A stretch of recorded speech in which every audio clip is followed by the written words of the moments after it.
కూడి వచ్చిన మీ అందరికీ వందనాలు. మరియు అవకాశం ఇచ్చిన సంఘ కాపరికి, సంఘ పెద్దలకు మా ప్రత్యేకమైన ధన్యవాదాలు తెలియజేస్తున్నాను. మరి ఒకసారి ప్రతి ఒక్కరికి గుడ్ ఫ్రైడే శుభాకాంక్షలు తెలియజేస్తున్నాను.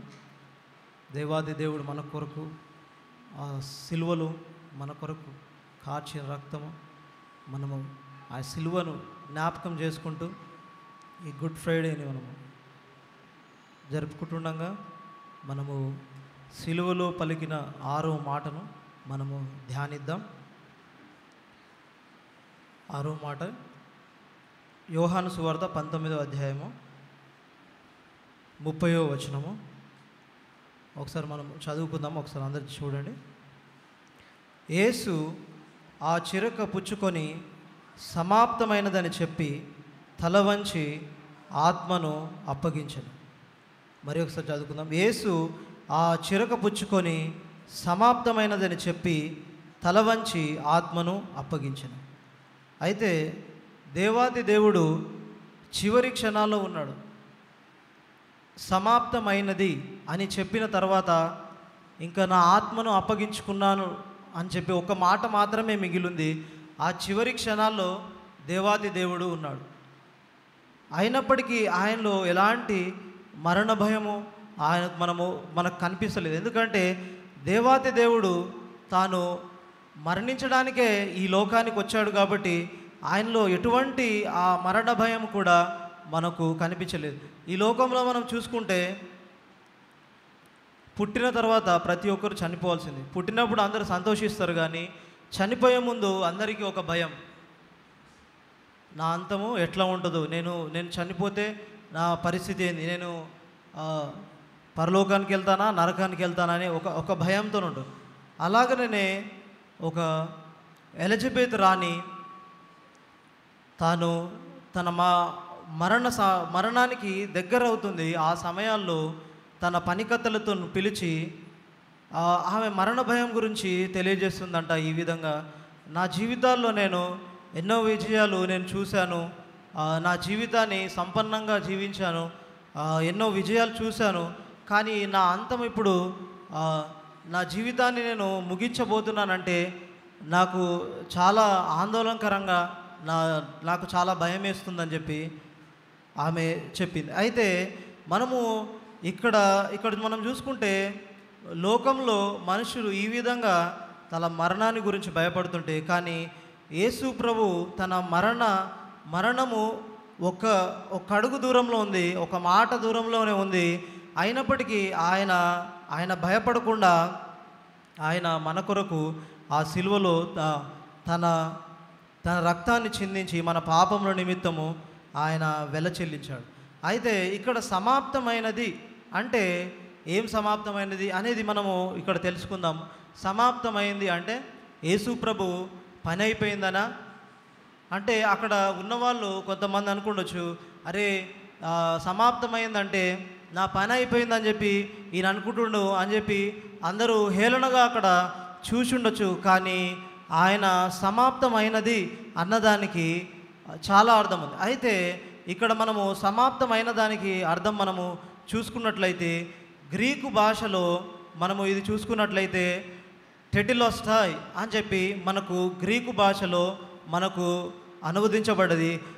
దానికి అర్థం ఏంటంటే పూర్తిగా చెల్లించబడినది లేదంటే ముగించబడినది అని అర్థం. అయితే మనము ఇక్కడ టెటిలోస్టాయ్ అని చెప్పి దేవుడు అక్కడ మనకు పలికినాడు. టెటిలోస్టాయ్ అంటే పూర్తిగా చెల్లించబడినది. అయితే మనము ఈ టెటిలోస్టాయ్ అంటే రెండు మనం ఎగ్జాంపుల్స్ మనం చూసుకుందాము.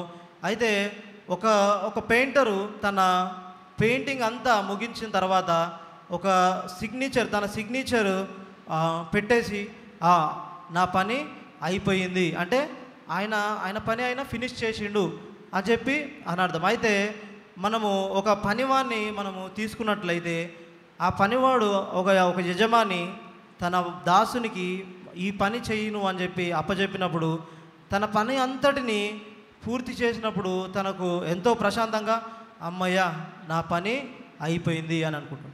అలాగనే మనము ఒక యాజకుని మనము తీసుకున్నట్లయితే ఒక యాజకునికి ఒక బలి పశువును ఇచ్చినట్లయితే ఆయన మొదటగా దాన్ని పరిశీలించి దానికి ఏమైనా మచ్చ డాగు ఏదైనా కలంకం ఉందా అని ఒకసారి ఆయన చెక్ చేసి తర్వాత ఆయన బలికి అనుమతించి ఎప్పుడైతే దాన్ని బలిని చేస్తాడో అది ముగించబడింది అంటే చెల్లించబడింది, పూర్తిగా వెల చెల్లించబడిందని అర్థం. అయితే అట్లానే అలాగనే ప్రభు అయిన యేసుక్రీస్తు సిలువలో సమాప్తమైనది అని చెప్తున్నాడు. ఏమి సమాప్తమైంది, ఏమేమి సమాప్తమైంది అనేది మనము ఇక్కడ చూసుకున్నట్లయితే మొదటిగా ఆయన ఈ లోకంలో శారీరక శ్రమలు సమాప్తమైనట్టు మనం చూసుకుంటున్నాం. మొదటిగా శారీరక శ్రమలు సమాప్తమైనట్టుగా చూస్తున్నాము.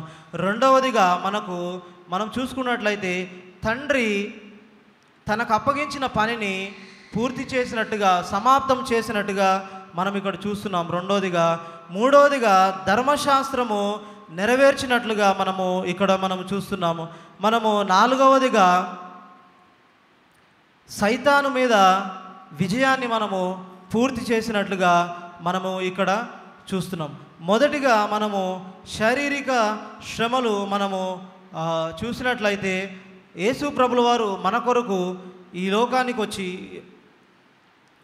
అనేకమైన శ్రమలు పొంది మన నిమిత్తము బలియాగమైన, అలాగనే మనకు ఇంకా సమాప్తమైందంటే లేఖనములు ఆయన నెరవేర్చడం జరిగింది. అంటే లేఖనములు ఆయన నెరవేర్చాడు. అయితే ఇక్కడ చూసుకున్నట్లయితే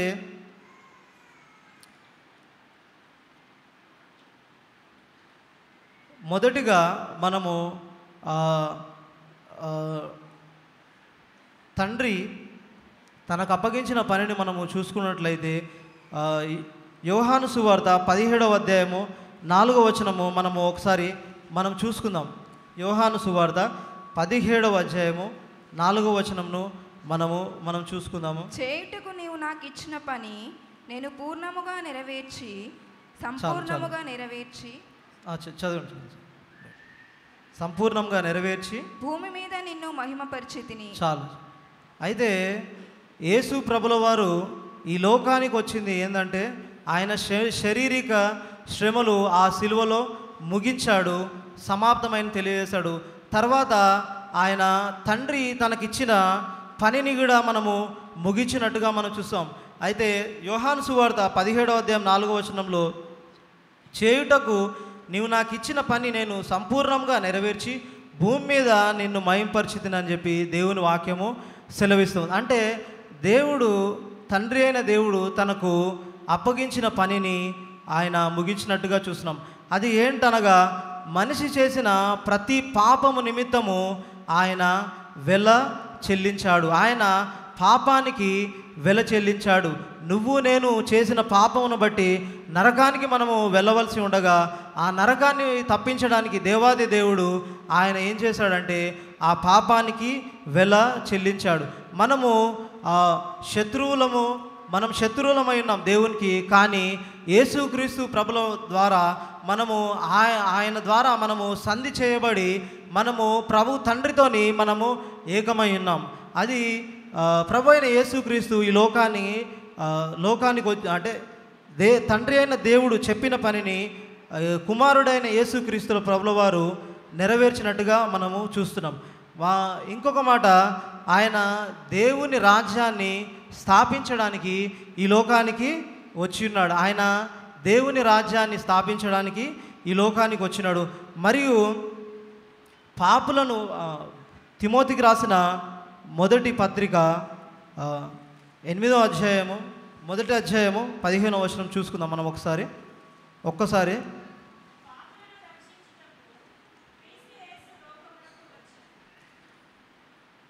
పాపులను రక్షించుటకు క్రీస్తు యేసు లోకమునకు వచ్చెను. అంటే తండ్రి చిత్తం ఏంటంటే మనిషి ఆదాము మొదలుకొని ఇప్పటి వరకు చేసిన ప్రతి పాపమును బట్టి ఆ శిక్షకు పాత్రుడై ఉన్నాడు. అయితే ఆ శిక్షను తప్పించడానికి తండ్రి అయిన దేవుడు తన ప్రియ కుమారుణ్ణి ఈ లోకమునకు పంపించి ఆయన ఆ సిలువలో ఆయన శరీరం పైన పొందిన శ్రమలను బట్టి ఆయన కార్చిన రక్తమును బట్టి మనకు పూర్తిగా ఆ వెల చెల్లించి మనకు విడుదల కలిగించినట్టుగా మనము చూస్తున్నాం. అయితే దేవాతి దేవుడు ఇంకా మనకు తెలియజేస్తుంది ఏంటంటే,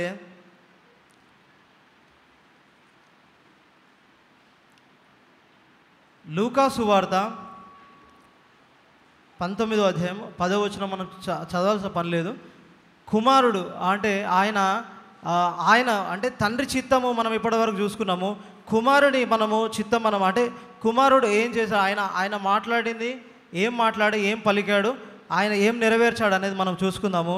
మొదటిగా నశించిన దానిని వెదకి రక్షించడానికి ఈ లోకానికి వచ్చానని చెప్పి యేసుక్రీస్తు ప్రభుల వారు చెప్పారు. ఆయన ఈ మాటకు గల కారణం ఏంటంటే, ఆయన మొదటి రాకడలో ఆయన మనిషిని రక్షించడానికి వచ్చినట్టుగా మనం చూస్తున్నాము.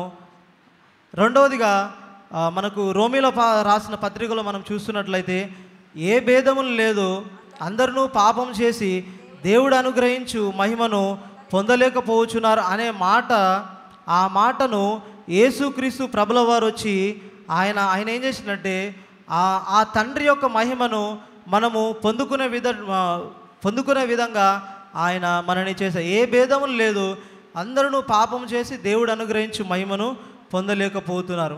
కాబట్టి తండ్రి యేసుక్రీస్తు ప్రభుల వారు మనము ఆ తండ్రితోని సంధి చేయడానికి ఈ లోకానికి వచ్చినట్టుగా మనము చూస్తున్నాం. అయితే అలాగనే మనము ధర్మశాస్త్రము నెరవేరింది, ఏ విధంగా నెరవేరింది అనేది కూడా మనము చూసుకున్నట్లయితే,